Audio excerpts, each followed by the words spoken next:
Intermittent motion mechanism.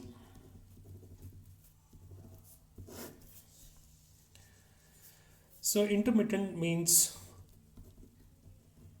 start and stop motion.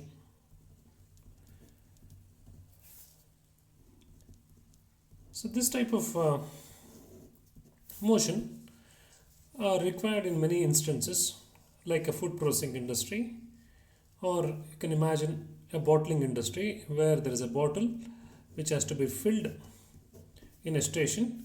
So it is actually on a conveyor belt or a table like this.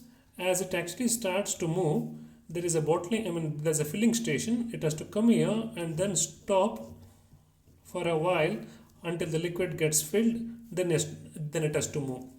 Imagine a situation where it needs around 3 seconds to fill. So what you can plan is the bottle should stay here for 3 seconds, and it may take 1 second to move, and the next bottle can come here at the same during the same time.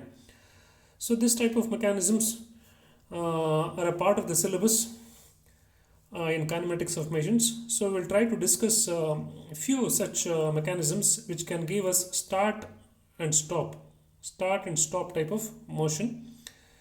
And here the problem is that most of the prime movers, like the IC engine, which is never used to drive any machinery in a process industry. Generally it is driven by electric motors. So electric motors, it is difficult to start and stop many a times.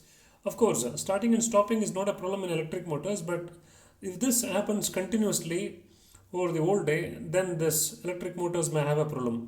So we need a mechanism which can actually take up a continuous motion from an electric motor and provide an intermittent motion in the other part. So we have two types of generally discussed intermittent motion mechanisms available. One is the Geneva wheel mechanism.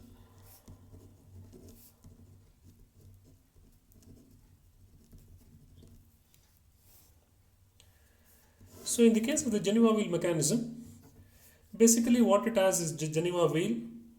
So for that you need to draw a circle and then complete this by a square like this, and then you try to divide this into 4 parts like this. You try to divide this into 4 parts, and then you try to make slots here of equal size. Then you try to make slots of equal size, in each of this like this, and then close this slots from this like this. And then what you can do is, from here you try to draw an arc like this. And similarly from here you try to draw an arc here. You try to draw an arc like this. So from this place again draw a full circle like this.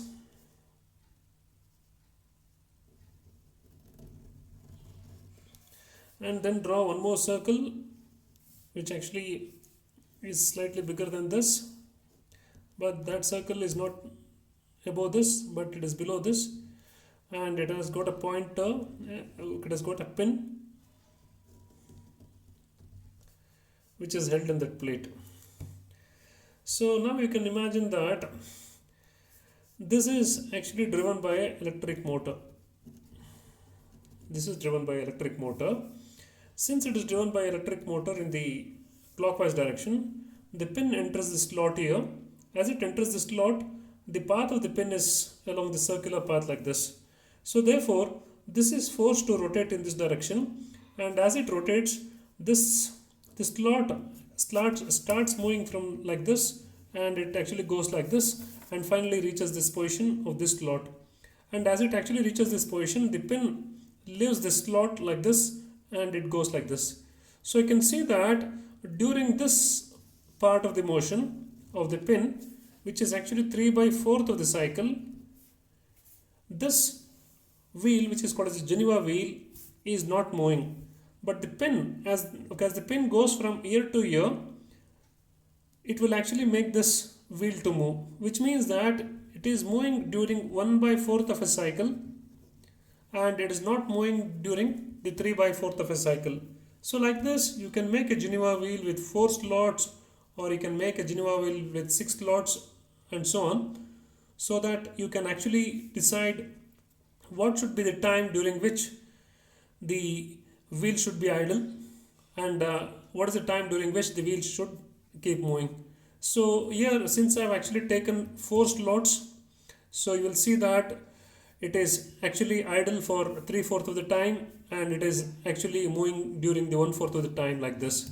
So this is the base plate, or the pin plate, and this is the locking plate,